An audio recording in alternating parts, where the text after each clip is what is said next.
ಮುಖಾಂತರ ಅನೈತಿಕವಾಗಿ ಅಧಿಕಾರಕ್ಕೆ ಬರುವ ಮುಖಾಂತರ ದೇಶವನ್ನ ಮಾರಾಟಕ್ಕೆ ಇಟ್ಟಿದ್ದಾರೆ. ದೇಶದ ಜನರನ್ನ ಮತ್ತೊಮ್ಮೆ ಬ್ರಿಟಿಷರ ಆಡಳಿತದಲ್ಲಿ ದೌರ್ಜನ್ಯ ಇತ್ತೋ ಇರಲಿಲ್ವೋ ಇವರು ಮಾಡೋದಕ್ಕೆ ಪ್ರಾರಂಭ ಮಾಡಿಬಿಟ್ಟಿದ್ದಾರೆ. ಒಂದು ಚುನಾವಣಾ ಆಯೋಗದ ಆಯುಕ್ತರನ್ನು ಯಾಕೆ ಸ್ವಾಮಿ ಅವರೇನು ಪ್ರಶ್ನಾತೀತರ ರಾಷ್ಟ್ರಪತಿಗಳಿಗಿಂತ ದೊಡ್ಡವರ?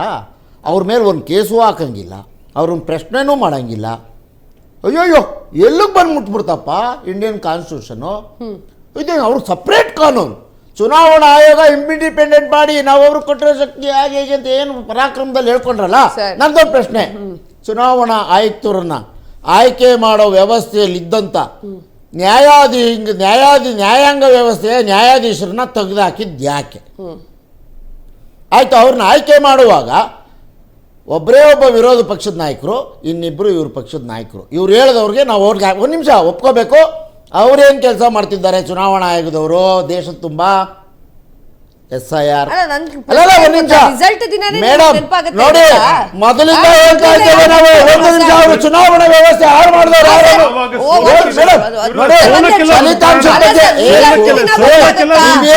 ಸಮರ್ಥನೆ ಮಾಡ್ಕೊಳಕ್ಕಾಗಲ್ಲ ಈ ವಿಷಯದಲ್ಲಿ.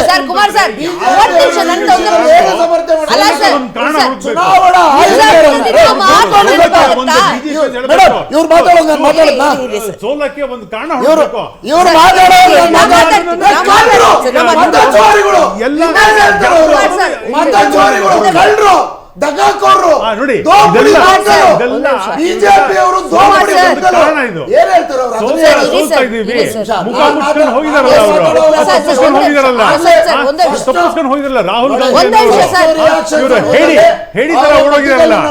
ರಾಹುಲ್ ಗಾಂಧಿ ರಾಹುಲ್ ಗಾಂಧಿ ಓಡೋಗಿರಲ್ಲ. ಇದೆಲ್ಲ ಇವ್ರಿಗೆಲ್ಲ ಯಾವುದೇ ಕೇಸ್ ಯಾಕೆ ಹಾಕೊಡ್ದು?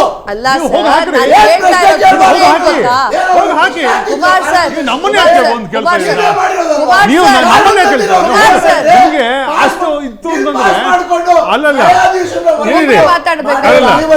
ನಿಮಗೆ ಕಾನೂನು ಮೇಲೆ ಅಷ್ಟು ನಂಬಿಕೆ ಇತ್ತು ಅಂತಂದ್ರೆ ಹೋಗಿ ಕೇಸ್ ಹಾಕಿ. ನಿಮ್ಮನ್ನ ಯಾರು ತಡೆದಿರೋದು? ತಡೆದಿರೋದು ನಾವಂತೂ ತಡೆದಿಲ್ಲ. ನೀವು ಹೋಗಿ ರಾಹುಲ್ ಗಾಂಧಿ ಬಂದು ಹೇಳಿ, ಹೇಳಿ ಇದಾರಲ್ಲ, ಹೇಳಿಗೆ ಬಂದು ಹೇಳಿ, ಹೇಳಿಗೆ ಬಂದು ಹೇಳಿ, ಹೇಳಿ ರಾಹುಲ್ ಗಾಂಧಿ ಬಂದು ಹೇಳಿ,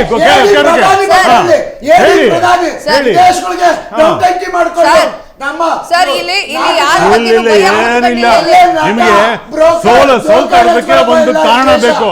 ಆ ಕಾನೂನು ನಿಮಗೆ ಕಾನೂನು ಮೇಲೆ ನಂಬಿಕೆ ಇಲ್ಲ, ನಂಬಿಕೆ ಇಲ್ಲ, ಜನಗಳ ಮೇಲೆ ನಂಬಿಕೆ ಇಲ್ಲ, ಲೀಡರ್ ಮೇಲೆ ನಂಬಿಕೆ ಇಲ್ಲ, ಯಾರ ಮೇಲೆ ನಂಬಿಕೆ ಇದೆ? ಒಂದ್ ನಿಮಿಷ ಸರ್, ಇಲ್ಲಿ ಯಾರ್ದೋ ಬಗ್ಗೆ ಯಾರ್ದೋ ತೇಜೋವಧೆ ಮಾಡ್ಲಿಕ್ಕೆ ಕುತ್ಕೊಂಡಿಲ್ಲ ಇಲ್ಲಿ. ಕುಮಾರ್ ಸರ್, ಇಲ್ಲಿ ಯಾರ್ದೋ ತೇಜೋವಧೆ ಮಾಡಕ್ ಕುತ್ಕೊಂಡಿಲ್ಲ ಸರ್. ಇಲ್ಲಿ ರಿಸಲ್ಟ್ ಬಗ್ಗೆ ಮಾತನಾಡಕ್ ಕುತ್ಕೊಂಡಿದ್ದೀವಿ. ಒಂದೇ ನಿಮಿಷ ಸರ್, ಒಂದೇ ಪ್ರಶ್ನೆ. ಆಸ್ ಆಂಕರ್ ಆಗಿ ಒಂದೇ ಪ್ರಶ್ನೆ ಕೇಳ್ತಾ ಇದ್ದೀನಿ. ಹಾಗಿದ್ರೆ ಇವ್ರು ಹೇಳಿದ್ರಲ್ಲ, ನಾನು ಒಪ್ಕೊಳ್ಳೋಕೆ ಬಂದಿದ್ದೀನಿ ಇಲ್ಲಿ.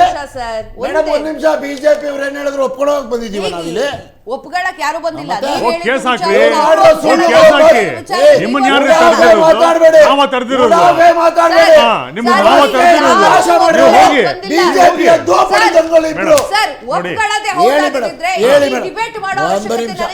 ಒಂದು ನಿಮಿಷ ಮೇಡಮ್, ಚುನಾವಣಾ ವ್ಯವಸ್ಥೆ ಹಾಳು ಮಾಡಿದ್ ನಾವಲ್ಲ ಅಂತ ಹೇಳಿದ್ರೆ ಉತ್ತರ ಇದು ಆಯ್ತಾ? ಮೇಡಮ್ ನಾನು ಪೂರ್ತಿ ಮಾಡ್ಬಿಡ್ತೀನಿ. ಈಗ ನೀವು ಕೇಳಿದ ಪ್ರಶ್ನೆ ಮತ್ತೊಂದು ಕೇಳಿದ್ರಿ. ಈ ಚುನಾವಣೆಯಲ್ಲಿ ನಿಮ್ಮ ಈ BJPಯ ವಿರುದ್ಧ ಪಾತ್ರ ಏನು ಅನ್ನೋದ್ರ ಬಗ್ಗೆ ಮಾತನಾಡಿದ್ರಿ ನೀವು. ಮೇಡಮ್, ಯಾವುದಾದರೂ ಒಂದು ಸಂಸ್ಥೆಯನ್ನು ಇಂಡಿಪೆಂಡೆಂಟ್ ಆಗಿ ಉಳಿಯೋದಕ್ಕೆ ಮಾಡಿದಾರ ವ್ಯವಸ್ಥೆ ಇವರು? ಎಲ್ಲವೂ ಇವರ ಮೂಗಿನ ನೇರದಲ್ಲಿ ಇಟ್ಕೊಂಡು ಇಡೀ ದೇಶದ ಸಂಪತ್ತನ್ನ, ದೇಶದ ನಾಗರಿಕರ ಇವರು ವ್ಯವಸ್ಥೆ ಬಗ್ಗೆ ಮಾತಾಡ್ಬೇಕ ಅಲ್ಲಲ್ಲ. ಇವ್ರಿಗೆ ಯಾವಾಗ ಬಗ್ಗೆ ಮಾತಾಡಿದ್ರೆ ಮಧ್ಯರಾತ್ರಿ ಬರ್ತಾರೆ. ಸ್ಪೀಕರ್ ಮೇಲೆ ಅವಿಶ್ವಾಸ 8 ವರ್ಷಗಳ ಕಾಲ GST ಹೆಸರಿನಲ್ಲಿ ಲೂಟಿ ಹೊಡೆದ್ಬಿಟ್ರು. ಸೆಪ್ಟೆಂಬರ್ ಅಲ್ಲಿ ತೆಗೆದುಬಿಟ್ಟು ಕರ್ನಾಟಕಕ್ಕೆ ಇಡೀ ಭಾರತ ಎಲ್ಲ ರಾಜ್ಯಗಳಿಗೆ ಟೋಪಿ ಹಾಕಿದ್ರು BJP ಅವರು. ಆಮೇಲೆ ಜಡ್ಜ್ ಮೇಲೆ ಅಲ್ಲಲ್ಲ ನನಗೆ ಕೊಟ್ಟಂತ ಇವಾಗ ಅಲ್ಪ ಸಮಯದಲ್ಲೂ ಅಲ್ಲ, ಇವ್ರು ಒಂದೇ ಮಧ್ಯಪ್ರವೇಶ second. ಮಾಡಿ ನನ್ನ ಮನೆ ಕಿತ್ಕೊತಾರೆ. ವ್ಯವಸ್ಥೆ ಬಗ್ಗೆ ರಾಜಕೀಯ ನಮ್ಮನ್ನ ಕರಿತೀರಿ, ರಾಜಕೀಯ ವಿಶ್ಲೇಷಣೆ ನಮ್ಮನ್ನೇ ಕರಿತೀರಿ.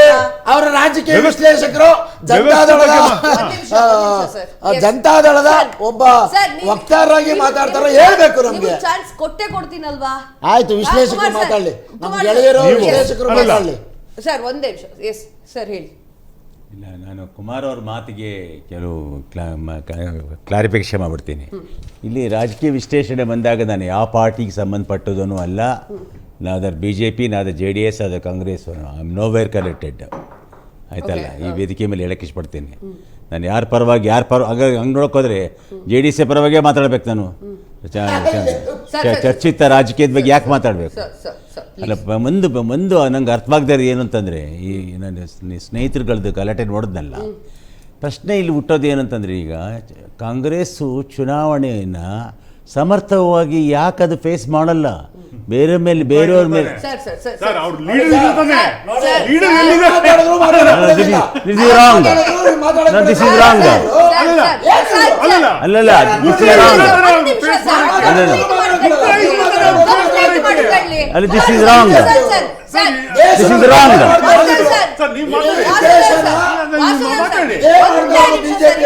This is wrong, man. What is habit you have? ನೀವು ಮಾತಾಡಿ. ಚುನಾವಣೆ ಅದು ನಿಮ್ಮ ಕನ್ಸೆಂಟ್ ಅಲ್ಲ, ಅದು ಅವ್ರದ್ದು. ಅದು ಅವ್ರ ಕನ್ಸೆಂಟ್ ರೀ. ಮುಖಾನೇ ಇಲ್ಲ ಅವ್ರಿಗೆ.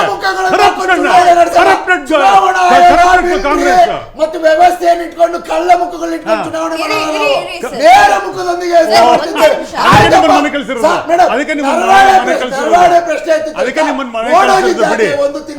ಕಾಂಗ್ರೆಸ್ ಮುಕ್ತ ಭಾರತ್. ಕಾಂಗ್ರೆಸ್ ಮುಕ್ತ ಭಾರತ್. ಕಾಂಗ್ರೆಸ್ ಮುಕ್ತ ಭಾರತ್. ಮೇಡಮ್, ಇವರು ಅಷ್ಟೇ, ಇವರು ಕೂಡ ಡೆವಲಪ್ಮೆಂಟ್ ಅನ್ನೋದು ಇವರೇನೆ. ಕುಮಾರ್, ಒಂದು ತಿಂಗಳು ಕುಮಾರ್, ಒಂದು ನಿಮಿಷ. ಆರಂಭದಿಂದಲೂ ಬಾಗಲಕೋಟೆಯಲ್ಲಿ ಕೈ ಮುನ್ನಡೆ, ದಾವಣಗೆರೆಯಲ್ಲಿ ಸಮರ್ಥ ಶಾಮನೂರು ಮುನ್ನಡೆ. ಬಿಜೆಪಿ ಅಭ್ಯರ್ಥಿ ಬಾಗಲಕೋಟೆಯಲ್ಲಿ ಉಮೇಶ್ ಮೇಟಿಗೆ ಮುನ್ನಡೆ ಸಿಗ್ತಾ ಇದೆ. ಬಿಜೆಪಿ ಅಭ್ಯರ್ಥಿ ವೀರಣ್ಣ ಚರಂತಿಮಠ್ ಹಿನ್ನಡೆಯಲ್ಲಿ ಸಾಗ್ತಾ ಇರುವಂತ ದಾವಣಗೆರೆ. ಸಮರ್ಥ ಶಾಮನೂರು ಈಗ ಮುನ್ನಡೆಯಲ್ಲಿದ್ದಾರೆ. ಬಿಜೆಪಿಯ ಅಭ್ಯರ್ಥಿ ವೀರಣ್ಣ ಚರಂತಿಮಠ್ ಹಿನ್ನಡೆಯಲ್ಲಿ ಇದ್ದಾರೆ. ಎಸ್, ಇದರ ಬಗ್ಗೆ ಕ್ಲಿಯರ್ ಕಟ್ ಆಗಿ ನಾನು ವಾಸು ಸರ್ ಅಂತ ಕೇಳಬೇಕು. ಸರ್, ಈಗ ಬಾಗಲಕೋಟೆಯಲ್ಲಿ ನೋಡ್ತಾ ಇರೋದಾದ್ರೆ ರಮೇಶ್ ಮೇಟಿ ಅವರಿಗೆ ಮುನ್ನಡೆ ಸಿಕ್ಕಿದೆ, ಹಾಗೆ ಚರಂತಿಮಠ್ ಅವರಿಗೆ ಹಿನ್ನಡೆ ಸಿಗ್ತಾ ಇದೆ. ಏನ್ ಹೇಳ್ತೀರಿ? ಅದಕ್ಕೆ ಮುಂಚೆ ಒಂದೆರಡು ಕ್ಲಾರಿಫಿಕೇಶನ್ ಮಾಡಿ. ಶೋರ್. ಈಗ ಇಲ್ಲಿ ನಂದು ಏನು ಇಲ್ಲಿ ಬಂದಿರೋದು, ನಾವು ಇಲ್ಲಿ ಡಿಬೇಟು ವಿಚಾರ ಮಂಡನೆ ಮಾಡೋಕ್ಕೆ. ಆ ವಿಚಾರ ಬಿಡಿ ಸರ್, ಯಾಕಂದ್ರೆ ನಿಮ್ಮನ್ನ ರಾಜಕೀಯ ವಿಶ್ಲೇಷಕರು ಅಂತಾನೆ ಕರೆಸಿದ್ದೀವಿ, ಪ್ರಸಾದ್ ಸರ್ನ ಬಿಜೆಪಿ ವಕ್ತಾರರು ಅಂತಾನೆ ಕರೆಸಿದ್ದೀವಿ, ಕುಮಾರ್ ಸರ್ನ ಕಾಂಗ್ರೆಸ್ ವಕ್ತಾರರು ಅಂತಾನೆ ಕರೆಸಿದ್ದೀವಿ. ಅದರಲ್ಲಿ ಮಾತಿನ ಬರದಲ್ಲಿ ಅವ್ರು 1000 ಹೇಳಿ ಅದಕ್ಕೆ ಇದು ಎಫೆಕ್ಟ್ ಆಗಲ್ಲ. ಸೊ ಇಲ್ಲಿ ಕೂತ್ಕೊಂಡಿರೋ ಸರ್, ಒಂದೇ ನಿಮಿಷ ಸರ್, ಇವ್ರ ತರ ಮೋಸ ಮಾಡಿ ಟೋಪಿ ಹಾಕಿ ನಾಮ ಬರೆದು ಪರಶುರಾಮನ್ ಫೋಟೋ ಪಕ್ಕಕ್ಕಿಕ್ಕಿ ರಾಮನ್ ಫೋಟೋ ತಂದು ಈಗ ಅದನ್ನು ಪಕ್ಕಕ್ಕಿಕ್ಕಿ ಆಂಜನೇಯನ್ ಫೋಟೋ ಇಟ್ಕೊಂಡು ಆಡ್ತಾವ್ರಲ್ಲ, ಇವರೇನ್ ರಾಮ ಮೇಡಮ್? ಸರ್ ಒಂದ್ ನಿಮಿಷ. ಅಮೆರಿಕದವ್ರು ಹೇಳಾಗೋಯ್ತು ಡ್ರಾಮಾಗಾರ ಇವರು ಅಂತ. ಎಸ್, ಬಾಗಲಕೋಟೆಯ ವಿಚಾರಕ್ಕೆ ಬರುವುದಾದ್ರೆ ಏನ್ ಅಂತೀರಿ ಮೇಡಮ್? ಆಗಲೇ ನಾನು ಒಂದು ಮಾತು ಸ್ಪಷ್ಟವಾಗಿ ಹೇಳಿಬಿಟ್ಟೆ. ಯಾವ ಸರ್ಕಾರ ಇರುತ್ತೆ, ಆ ಸರ್ಕಾರದ ಒಂದು ನೇತೃತ್ವ ನಡೆಯತಕ್ಕಂಥ ಚುನಾವಣೆಗಳಿದೆಯಲ್ಲ, ಅದು ಪಾಸಿಟಿವ್ ಆಗಿ ಒಂದು ರಿಸಲ್ಟ್ ಕೊಡ್ತಾ ಹೋಗುತ್ತದೆ. ಅದು ಇನ್ನೂ ಮಿತಿಮೀರಿದ್ದೇನಾದರೂ ಇತ್ತು ಅಂತಂದರೆ, ಅದು ಮಿತಿಮೀರಿ ಅವ್ರು ಉಲ್ಟಾ ಅಥವಾ ಅದಕ್ಕೆ ಎಗನೆಸ್ಟಾಗಿ ಏನಾದ್ರು ಆಗಬೇಕು ಅಂತಂದರೆ ಬೇರೆ ಯಾವುದಾದ್ರು ಬೇರೆ ಫ್ಯಾಕ್ಟರ್ಸ್ಗಳು ಕೆಲಸ ಮಾಡ್ತಾ ಇರುತ್ತೆ. ಅಂದರೆ ಉದಾಹರಣೆ, ಈಗ ಸರ್ಕಾರದ ಬಗ್ಗೆ ಭ್ರಮ ನಿರಸನ ಆಗಿರ್ಬೋದು, ಅಥವಾ ಬೇರೆ ವಿಷಯಗಳಿಂದ ಕೂಡ ಅದು ಡೈವರ್ಟ್ ಆಗಿ ಬೇಡ ಈ ಸತಿ ಇವ್ರು ಗೆಲ್ಲಿಸ್ಬೇಕು ಅನ್ನೋತಕ್ಕಂಥ ವಿಷಯಕ್ಕೆ ಬಂದಾಗ ಬರುತ್ತೆ. ಇದು ಹೇಗೇನಂತಂದರೆ, ವಿರೋಧ ಪಕ್ಷ ಏನು ಕಂಟೆಸ್ಟ್ ಮಾಡತಕ್ಕಂಥ ಯಾರಿದ್ದಾರಲ್ಲ ಪಾರ್ಟಿಗಳು, ಬರೀ ಒಬ್ಬರು ಇವರು BJP ಕಾಂಗ್ರೆಸ್ಸೇ ಮಾಡಿಲ್ಲ, ಬೇರೆ ಸಮುದಾಯದರು ಕೂಡ ಮಾಡಿದ್ದಾರೆ, ಅಲ್ಪಸಂಖ್ಯಾತರು ಕೂಡ ಮಾಡಿದ್ದಾರೆ. ಅಲ್ಲಿ ಅವರ ಓಟುಗಳು ಕೂಡ ಇನ್ನು ಡಿವೈಡ್ ಆಯಿತು ಅಂದರೂ ಕೂಡ ಕೆಲವು ಕಡೆ ಏನಾಗುತ್ತೆ, ಕೆಲವು ಓಟುಗಳು ಡಿವೈಡ್ ಆಗೋದ್ರಿಂದ ಕೆಲವಿಗೆ ಗೆಲುವು ಸಿಗುತ್ತೆ. ಸೊ ಈ ಥರ ಈ ಫ್ಯಾಕ್ಟ್ರಿಗಳಿದೆಯಲ್ಲ, ಈ ಫ್ಯಾಕ್ಷನ್ ಫಿಗರ್ಸ್ಗಳು ಏನಿದೆ, ಆ್ಯಕ್ಚುಯಲ್ಸ್ಗಳು, ಇವು ಇನ್ನೂ ಇದೆ. ತಕ್ಷಣ ಈಗ ನಾವು ಒಂದು ಏನಂದರೆ, ಈ ಹಾವು ಏಣಿ ಆಟ ಒಂಥರ ಒಂದು ಈ ಹಾವಾಟಗಳಿದು, ಒಂದ್ಸಲಿ ಮೇಲೆ ಹೋಗುತ್ತೆ, ಒಂದ್ಸಲಿ ಕೆಳಗೆ ಬರುತ್ತೆ. ಇಲ್ಲಿ ಪ್ರಶ್ನೆ ಹುಟ್ಟೋದು ಏನಂದ್ರೆ ಈಗ ಸಮರ್ಥ ಮುಂದಿರ್ಬೋದು, ತಕ್ಷಣ ಇಮಿಡಿಯೇಟ್ಲಿ ಇನ್ನೊಂದು ರೌಂಡ್ ಬೂತ್ ವೈಸ್ ಡಿಪೆಂಡ್ ಆಗುತ್ತೆ. ಏನಿರುತ್ತೆ ಬೂತು, ಇಷ್ಟು ಬೂತ್ ಅಂತ ಇರುತ್ತೆ, ಇಷ್ಟು ಬೂತ್ ಒಂದೊಂದು ಬಾಕ್ಸಲ್ಲಿ ಇರತಕ್ಕಂಥ ಮ್ಯಾಜಿಕ್ ನಂಬರ್ಗಳು ತೆಗಿತಾ ಇವರೊಂದು ಕಡೆ ಜಾಸ್ತಿ ಹಿನ್ನಡೆ, ಇವರೊಂದು ಕಡೆ ಮುನ್ನಡೆ ಅಂತ ಇರುತ್ತೆ. ಸ್ವಲ್ಪ ರಿಸಲ್ಟ್ ಬರ್ತಾಗ ನಾವು ಕಾಯಬೇಕಾಗತ್ತೆ. ಯಾವುದು you have to wait for the result. Okay sir. ಈಗ ನಾನು ಮಾತಾಡ್ತಾ ಇರೋದು ಪ್ರಸಾದ್ ಸರ್ ಜೊತೆಗೆ. ಕುಮಾರ್ ಸರ್, ಒಂದೆರಡು ನಿಮಿಷ ನಿಮ್ಮ ಹತ್ರ ಬರ್ತೀನಿ. ವಿಚಾರ ಏನಂದ್ರೆ ಒಂದೇ ನಿಮಿಷ ಸರ್, ನೀವು ಮಾತಾಡಬೇಡಿ, ಅವ್ರು ಮಾತಾಡು ಸರ್, ದಯವಿಟ್ಟು ಅವ್ರು ಮಾತಾಡ್ಬೇಕು, ನೀವು ಮಾತಾಡಿ. ಬಾಗಲಕೋಟೆಯ ವಿಚಾರಕ್ಕೆ ಬರೋದಾದ್ರೆ ರಮೇಶ್ ಮೇಟಿ ಅವರು ಮುನ್ನಡೆಯನ್ನ ಸಾಧಿಸ್ತಾ ಇದ್ರೆ, ಚಂದ್ರಮಠ ಅವರು ಹಿನ್ನಡೆಯನ್ನ, ಎಲ್ಲೋ ಒಂದ್ ಕಡೆಗೆ ಬಿಜೆಪಿಯ ಸ್ಟ್ರಾಟಜಿಯಲ್ಲಿ ವರ್ಕ್ ಆಗಿಲ್ವಾ? ನೋಡಿ, ಇದಿನ್ನೂ ಮತ ಎಣಿಕೆ ಸ್ಟಾರ್ಟ್ ಆಗಿ ಇನ್ನೂ 1 hour ಆಗಿದೆ ಅಷ್ಟೇ, ಆಯಿತಾ. ಒಂದೊಂದು ಬೂತಲ್ಲೂ ತೆಗೆದುವಾಗ ಅದು ಮೇಲೆ ಕೆಳಗೆ ಬರೋದು ಇದು ಟೂ ಅರ್ಲಿ ಟ್ರೆಂಡ್ ಅಂತ ಅನ್ಸುತ್ತೆ. ಇದು ಸ್ವಲ್ಪ ಹೊತ್ತು ಕಾಯೋಣ, ಅರೌಂಡ್ 11:30-12 ಗಂಟೆವರೆಗೂ ಕಾಯೋಣ, ಗೊತ್ತಾಗುತ್ತೆ ಯಾರು ಮುನ್ನಡೆ ಇದ್ದಾರೆ, ಯಾರು ಹಿನ್ನಡೆ ಆಗತ್ತೆ, ಯಾರು ಗೆಲ್ತಾರೆ, ಯಾರು ಸೋಲ್ತಾರೆ ಅಂತ ಗೊತ್ತಾಗುತ್ತೆ. ಸೊ ಅಷ್ಟಕ್ಕೆ ನಿಲ್ಸೋಣ. ಅದರಲ್ಲಿ ಮಧ್ಯದಲ್ಲಿ ನಾವು ಅದನ್ನು ಚರ್ಚೆ ಮಾಡ್ಕೊಂಡು ಅದನ್ನು BJP ಸ್ಟ್ರಾಟಜಿ ವರ್ಕ್ ಆಗಲಿಲ್ವಾ? ನಾವು ಮಾಡ್ತಾ ಇರೋದು ಎರಡೇ ವಿಷಯದಲ್ಲಿ ಇದು ಹೋಗಿದ್ದು. ಒಂದು, ಆಡಳಿತ ವಿರೋಧ ಅಲೆ ಇದೆ ಕರ್ನಾಟಕದಲ್ಲಿ, ಆಯಿತಾ, ಅದನ್ನ ಇಟ್ಕೊಂಡೇ ನಾವು ಇದನ್ನು ಹೋಗಿರೋದು. ಆಮೇಲೆ ಅಭಿವೃದ್ಧಿ ಬೇಕು, ನಮಗೆ 2 ವಾಯ್ಸ್ ಸಿಗುತ್ತೆ. ನಮ್ಮದು ಅಟ್ಲೀಸ್ಟ್ ನಮ್ಮದು 66 68 ಹೋಗುತ್ತೆ, ನಮ್ದು 2 ವಾಯ್ಸ್ ಜಾಸ್ತಿ ಆಗುತ್ತೆ ಸದನದಲ್ಲಿ ಈ ಕಾಂಗ್ರೆಸ್ ವಿರುದ್ಧ ಹೋಗೋಕ್ಕೆ, ಆಯಿತಾ. So these are the things. ಆಮೇಲೆ ಅದ್ರ ಜೊತೆ ನಾನು ಆವಾಗಲೇ ಹೇಳ್ದಂಗೆ, ಯಾವಾಗ ನಿಮಗೆ ಆಡಳಿತ ವಿರೋಧ ಅಲೆ ಬರೋದು ದ ಲಾಸ್ಟ್ ಇಯರ್ ಆರ್ 6 ತಿಂಗಳು ಇರ್ಬೇಕಾದ್ರೆ ಆಡಳಿತ ವಿರೋಧ ಅಲೆಗಂತ. ಬಟ್ ಇಲ್ಲಿ ಕರ್ನಾಟಕದಲ್ಲಿ 2 ವರ್ಷದ ಮುಂಚೆನೆ ತಮಿಳುನಾಡಿನಲ್ಲಿ ಡಿಎಂಕೆಗೆ ಟಕ್ಕರ್ ಕೊಟ್ಟಿರುವಂತಹ ವಿಜಯ್, 45 ಕ್ಷೇತ್ರಗಳಲ್ಲಿ ಮುನ್ನಡೆ ಸಾಧಿಸಿರುವಂತಹ ವಿಜಯ್ ದಳಪತಿ. 45 ಕ್ಷೇತ್ರ ಇತಿಹಾಸದಲ್ಲಿ ಪ್ರಪ್ರಥಮ ಬಾರಿಗೆ ಅಂತ ಹೇಳಕ್ ಹೋಗೋದಿಲ್ಲ, 2ನೇ ಬಾರಿಗೆ ಸಿನಿಮಾ ಸ್ಟಾರ್ ಅಧಿಕಾರದ ಚಿತ್ತಾಡಿಯನ್ನ ಹಿಡಿಯಲಿದ್ದಾರಾ? 50 ಕ್ಷೇತ್ರಗಳಲ್ಲಿ ಮುನ್ನಡೆ ಕಾಯ್ದುಕೊಂಡಿರುವಂತಹ ಡಿಎಂಕೆ. ತಮಿಳುನಾಡಿನಲ್ಲಿ ಡಿಎಂಕೆ ಟಿವಿಕೆ ನಡುವೆ ಟಫ್ ಫೈಟ್ ಶುರುವಾಗಿದೆ. ತಮಿಳುನಾಡಿನಲ್ಲಿ ಡಿಎಂಕೆಗೆ ಟಕ್ಕರ್ ಕೊಟ್ಟಿರುವಂತಹ ವಿಜಯ್, ಆದರೆ ತಾನು ನಿಂತಿರುವಂತಹ ಕ್ಷೇತ್ರದಲ್ಲಿ ಭಾರಿ ಹಿನ್ನಡೆಯನ್ನ ಸಾಧಿಸಿದ್ದಾರೆ. ತಿರುಚಿ ಆಗಿರಬಹುದು, ಪೆರಂದೂರ್ ಆಗಿರಬಹುದು, 2 ಕಡೆಯಲ್ಲೂ ಕೂಡ ಹಿನ್ನಡೆ ಸಾಧಿಸಿದ್ದಾರೆ. 45 ಕ್ಷೇತ್ರದಲ್ಲಿ ಮುನ್ನಡೆಯನ್ನ ಸಾಧಿಸಿದ್ದಾರೆ ವಿಜಯ್. ಎಸ್, ವಿಜಯ್ ಬಗ್ಗೆ ಮಾತನಾಡ್ತಾ ಇದ್ವಿ. ಇಲ್ಲ, ನಾವು ಮಾತನಾಡ್ತಾ ಇರೋದು ಬಾಗಲಕೋಟೆಯ ವಿಚಾರವಾಗಿತ್ತು. ಎಸ್, ಹೇಳಿ. ನನ್ನ ಹೆಸರು ವಿಜಯ್ ಆದ್ರಿಂದ ನೀವು ತಮಿಳ್ನಾಡು ಇರೋ ವಿಜಯ್ಗೆ ನನಗೆ ಸ್ವಲ್ಪ ಕನ್ಫ್ಯೂಸ್ ಮಾಡ್ಕೊಂಡಿದ್ದೀರಾ ಅನ್ಸುತ್ತೆ. ಪರವಾಗಿಲ್ಲ. ಸೊ ಇವಾಗ ನೋಡಿ, ನಾನು ಹೇಳೋದು ಬಾಗಲಕೋಟೆ ಆಗಿರ್ಬೋದು ಅಥವಾ ದಾವಣಗೆರೆ ದಕ್ಷಿಣ ಆಗಿರ್ಬೋದು, ಇದೆರಡರಲ್ಲೂ ನಾನು ಇವತ್ತಿನೂ ಹೇಳ್ತಾ ಇದ್ದೀನಿ, ಬಿಜೆಪಿಗೆ ತುಂಬಾ ವಿಶ್ವಾಸ ಇದೆ. ಆ 2 ಸೀಟನ್ನು ನಾವೇ ಗೆಲ್ಲೋದು. ಅಸ್ಸಾಂನಲ್ಲಿ 69 ಕ್ಷೇತ್ರಗಳಲ್ಲಿ ಬಿಜೆಪಿಗೆ ಮುನ್ನಡೆ. ಅಸ್ಸಾಂನಲ್ಲಿ 69 ಕ್ಷೇತ್ರಗಳಲ್ಲಿ 15 ಕ್ಷೇತ್ರದಲ್ಲಿ ಮಾತ್ರ ಕಾಂಗ್ರೆಸ್ ಮುನ್ನಡೆಯನ್ನು ಸಾಧಿಸಿದೆ. ಇನ್ನೊಂದು ಒಂದ್ ನಿಮಿಷ ಸರ್, ಒಂದ್ ನಿಮಿಷ. ಅಸ್ಸಾಂನಲ್ಲಿ ಬಿಜೆಪಿಗೆ ಸ್ಪಷ್ಟ ಬಹುಮತ ಸಿಕ್ಕಿದೆ. ಆಬ್ವಿಯಸ್ಲಿ ಇದನ್ನ ನಿರೀಕ್ಷೆ ಮಾಡ್ತಾ ಇದ್ವಿ ನಾವೆಲ್ಲ. ಅಸ್ಸಾಂನಲ್ಲಿ ಬಿಜೆಪಿ ಅಧಿಕಾರ ಚುಕ್ಕಾಣಿಯನ್ನ ಹಿಡಿಯುತ್ತೆ, ಕಾಂಗ್ರೆಸ್ ಸ್ವಲ್ಪ ಮಟ್ಟಿಗೆ ಸೈಲೆಂಟ್ ಇದೆ ಇಲ್ಲಿ. ಎಸ್, ಹೇಳಿ. ಒಂದು ಏನು ಹೇಳೋದು ಅಂತಂದ್ರೆ, ಅಸ್ಸಾಂ ಅಂಡ್ ಕರ್ನಾಟಕ ಒಂದು ಕಂಪ್ಯಾರಿಸನ್ ಮಾಡಬೇಕು. ಅಸ್ಸಾಂ ಕರ್ನಾಟಕ ಅಷ್ಟು ದೊಡ್ಡದಿಲ್ದೇನೆ ಇರ್ಬೋದು, ಬಟ್ ಅಲ್ಲೂ ಒಂದು ಸರ್ಕಾರ ಇದೆ, ಇಲ್ಲೂ ಒಂದು ಸರ್ಕಾರ ಇದೆ. ಇದು ಅಸ್ಸಾಮಲ್ಲಿ 3ನೇ ಬಾರಿ ಹ್ಯಾಟ್ರಿಕ್ ಮಾಡ್ತಾ ಇದ್ದಾರೆ ಹಿಮಂತ ಬಿಸ್ವಾ ಶರ್ಮಾ. ಅಲ್ಲಿ ಯಾಕೆ ಆಡಳಿತ ವಿರೋಧ ಇಲ್ಲ? ಅದ್ಯಾಕೆ ಆಡಳಿತ ವಿರೋಧ, ಆಂಟಿ ಇನ್ಕಂಬನ್ಸಿ ಕರ್ನಾಟಕದಲ್ಲಿ ಸ್ಟಾರ್ಟ್ ಆಗಿದೆ ಆವಾಗಲೇ, ಆಯ್ತಾ.